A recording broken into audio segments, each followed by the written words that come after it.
Hi, I'm Roslyn, and I like to make jewellery that has significance and soul. Every piece of jewellery I make tells a story. It's not just a leaf. It's a leaf from your favourite tree, or it's a shell from your holiday. There's symbolism in the jewellery that I make. It's your story, your memories that get incorporated into the finished article.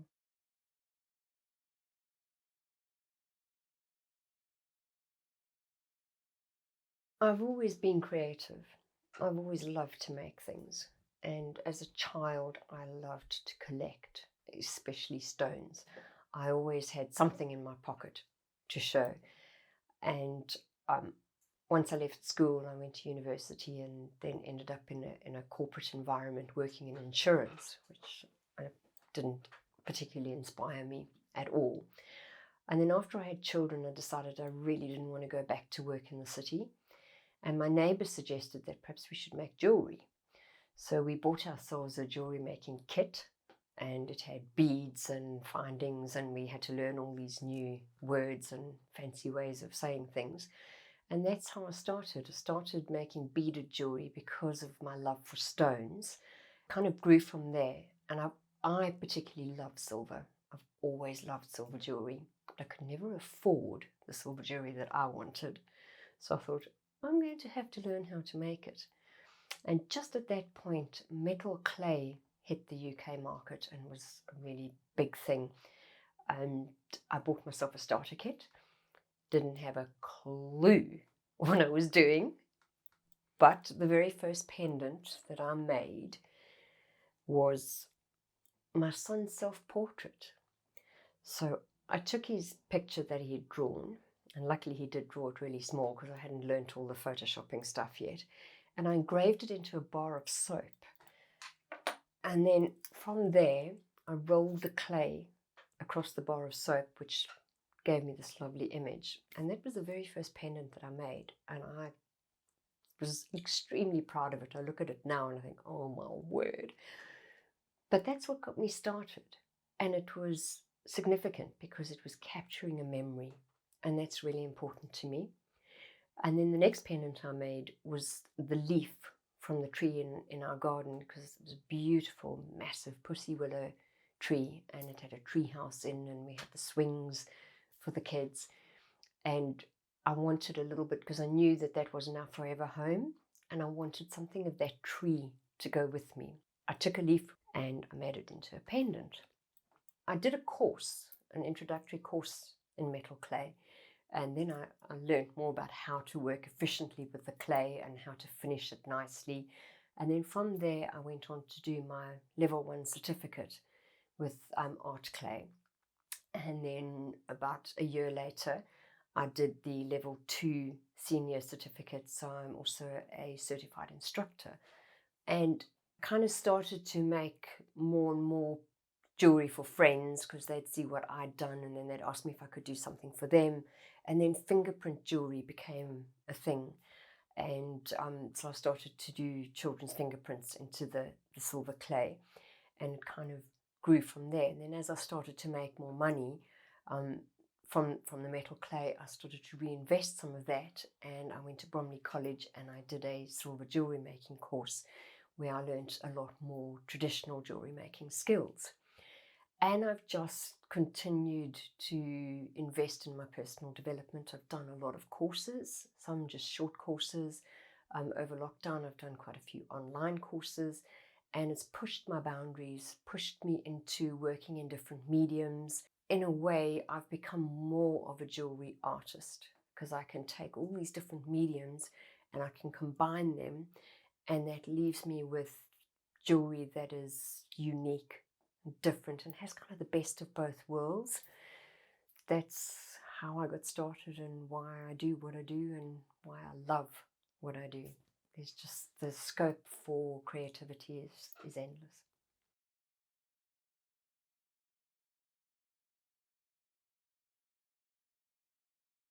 One of my customers once said to me that I can make the unimaginable work. I'm always willing to give it a go. I'm very honest about my limitations, but I'm prepared to try. And if you want something that's a bit out of the ordinary, where a lot of jewelry makers would just take it on and look at it, it doesn't fit their skill set or doesn't fit their criteria, I'll learn how to do it. I love the challenge. I like doing stuff that I've not done before. So I'm prepared to give it a go. And I'm really interested in your story. I'm interested in what motivates you and what you love, and how that can then be worked into a piece of jewelry that will have significance for you.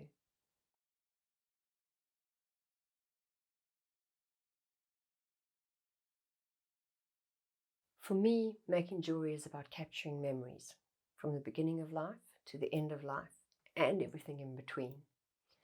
So I'm an immigrant, and leaving my family was one of the most difficult things that I've had to deal with in my life. And they say you can leave Africa, but Africa never leaves your heart. So for me, a lot of my jewelry has something from home. I have a rose pendant that has my mum's handwriting engraved on the back of it. Now, my mum is still with us, but she's on the other side of the world. And when I'm missing her or I'm feeling homesick, I can hold on to that rose pendant, and I've got a little bit of my mum with me. A lot of the jewelry I make is also memorial jewelry. So when you lose someone who's close to you, it leaves a massive void in your life. And you can buy a piece of jewelry online that you can put ashes into, but it will be a piece of jewelry that everyone else can have as well. Or you can come and have a chat to me, tell me what it was about them that you loved, what makes you think of them, what memories you created together, and all those memories, all the stories that you tell me, they weave their way in to a jewelry design. So what you're left with then is a piece of jewelry that can incorporate their fingerprint or their palm print or their handwriting, or maybe even their ashes, or a combination of those. So you don't just have a generic piece of jewelry that has their ashes. You have your whole life history, your whole story with them is in that piece of jewelry. As I've mentioned before, I really like to make tactile jewelry. I like jewelry that you can hold, that you can feel, that has texture on. You can put your finger on their fingerprint. You can hold their hands. This is a palm print keyring. So when you're really missing that special person, you just put your hand in your pocket. And just there you're holding their hand. And there's something about that you can never get from a piece of jewelry you just buy online.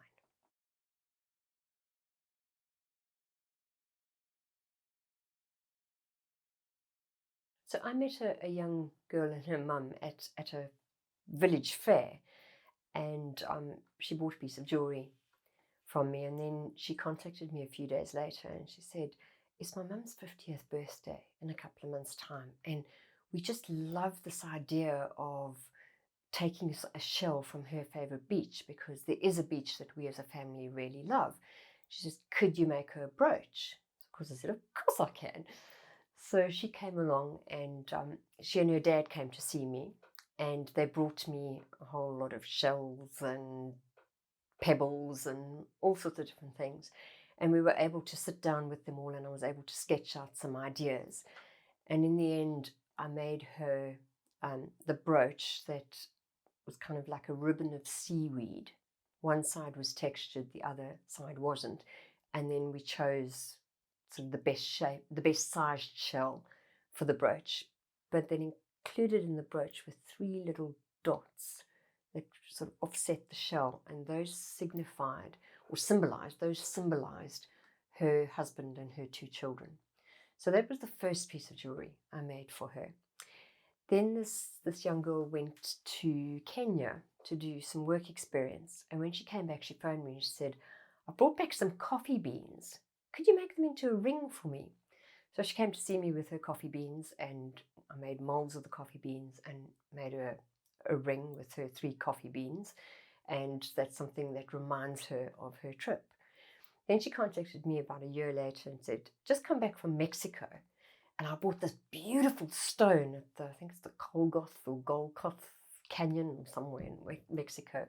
So she brought me the stone and she said, can you set that? So I kind of took my design from the stone. It kind of had a feel of being deserty and arid. And so the back plate of the pendant had a very sandy texture, but I also cut out the shape of this particular canyon on the back and engraved the name of it on the back, so she could wear it either way. So facing forwards, she just had the big stone. If she wore it the other way, she had the map of the canyon. So those are the kind of things, those are the kind of customers that make me smile, because I love being given a stone or something and I design around the piece and around the story and around the memory. So that is something that she now has that she can hold on to. When she thinks of her travels, every time she wears it, she'll think about the experiences she's had there.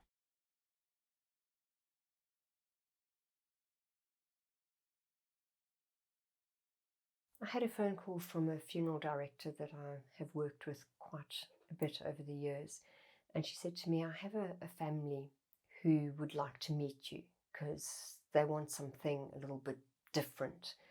And their story was actually really sad because I think 5 or 6 years before, she had lost a son, and she already had jewelry that had his ashes in, and then her second son sadly passed away unexpectedly, and she wanted to add to the piece of jewelry that she had.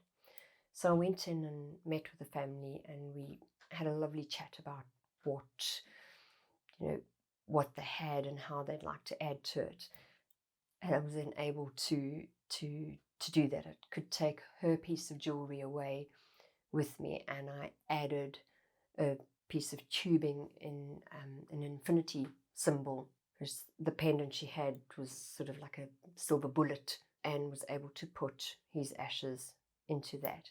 And then her son wanted a feather, so I did this beautiful carved feather. It was all hand carved, and the center was hollow. So we were able to put the ashes into the center and then seal the ashes inside. And he was then able to wear that with the other piece of jewelry that he already had. And the look on her face when she got that back, and then she contacted me not long after that, and she said she had managed to find her first son's fingerprint. Could I make something for her mum that included all of their fingerprints? Because I already had the fingerprint from the second son that had passed away, and I was able to do that for her. I had to work the fingerprint in a slightly different way, but I was able to use the ink fingerprint, whereas the other fingerprints I had were silicon molds. And I made a 4-leaf clover set with a ruby stone in the middle, because that was her birthstone, and then on the petals at the back it had her fingerprint and her 3 children's fingerprints. And they were just so special, and you can't just go and buy a gift like that without speaking to someone and telling them what it is that's important to you. And for me, when I make jewelry like that, a little bit of my heart and soul goes into it as well, because for me it's not just a business. It's something that I feel very privileged to be able to do, and it's a real honor to be trusted with those memories and with those stories. So when you work with me,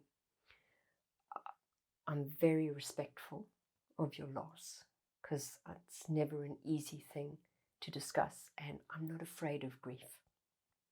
So you are free to grieve as much as you need to.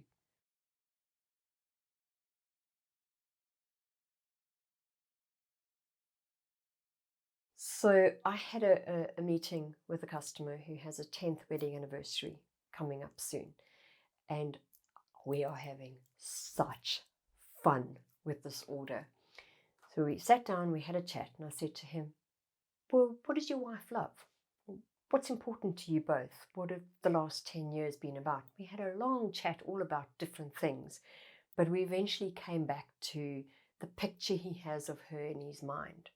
So when he thinks of her, he sees her sitting with a book and either a cup of tea or a glass of wine. So we eventually decided that we'd go with a bangle, and we went with a double bangle because, 10 divided by 5 is 2. It just fitted. And we're going to have 3 charms on it. So the first 2 charms I've already done. One is a teacup, and it has a little brown stone inside. Even got the tea in it. And the other one is a goblet of wine. I don't know if it will balance on my finger, but it's also really tiny, and it also has a garnet stone in it. And those are going to then hang off of these charm holders, and I still need to make the book. But that's the picture of his wife. That's what means something to him. So when she wears this, she knows he's really thought about it. He's put so much thought into this. But the most fun that we're having with this is because the 10th wedding anniversary is traditionally tin. We've done lots of experiments. Thankfully, my husband has a welding background, and we managed to open a tin of baked beans from the bottom. And this is going to be packaged in a baked bean tin, filled with her favorite chocolates from an artisan chocolate shop near to where they live. And then the bottom's going to be resoldered. So she's going to get a tin of baked beans for their wedding anniversary. And she's going to have to open it from the top with a ring pull. So the fun that this has been to create has just been unbelievable.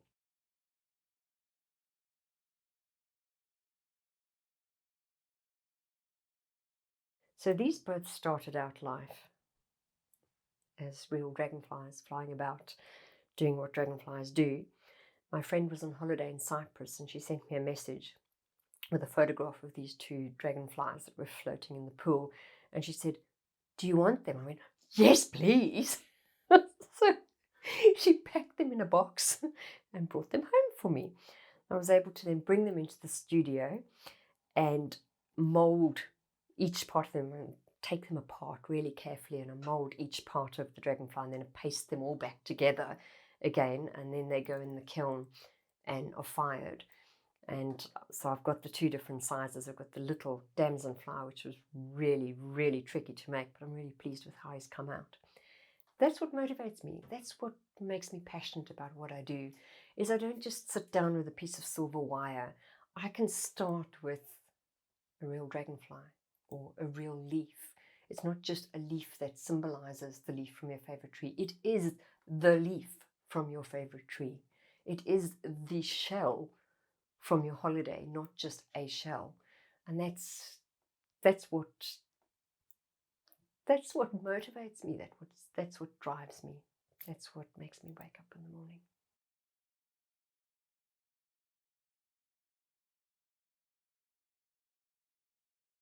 One of the things I love making is feathers, and I like to use an actual feather. But it's not always easy to get a good texture from the feather because a lot of the feathers are too fluffy and they're too soft, and then they don't make a nice texture into the metal clay. So we met my cousin at Danson Park a few weeks back, and I saw a parakeet feather. And I said, guys, please look out for feathers. I want a feather about that big, and it's got to be a really crisp, clean feather, not one of those fluffy feathers. And everyone was like, we were walking along, and I spotted a dead parakeet. I was in my element. My boys were horrified because I was plucking feathers off the dead parakeet. But look, I got a perfect feather. And it's made a perfect silver feather as well. And I have a whole host of different sizes and shapes of parakeet feathers.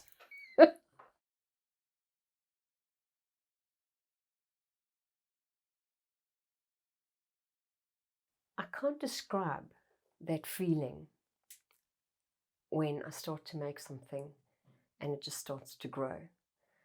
Um, I do sketch out ideas, but very often it's really when I'm working with the clay or I'm working with the metal that it starts to become something else. Sometimes even what I've sketched just changes because it just takes on a life of its own. I think for me, the most exciting things, the nicest things, the most rewarding things is if I interpret someone's story and I get it spot on. The look on their face is just priceless. As one of my customers once said to me, you take the impossible and you make it happen. And I think it's because I try not to box my skills or have very clearly defined ideas of what I do or what I can do or don't do. I just let each story or each piece of jewelry find its own path, find its own way. And I just love that process of being creative. I love that process of being able to listening to people's stories and when I get it right. It's just brilliant when I can take their story and take their memories and take what's important to them and translate that into a piece of jewelry that makes them go, oh my gosh, wow, how did you do that? Or how did you make that?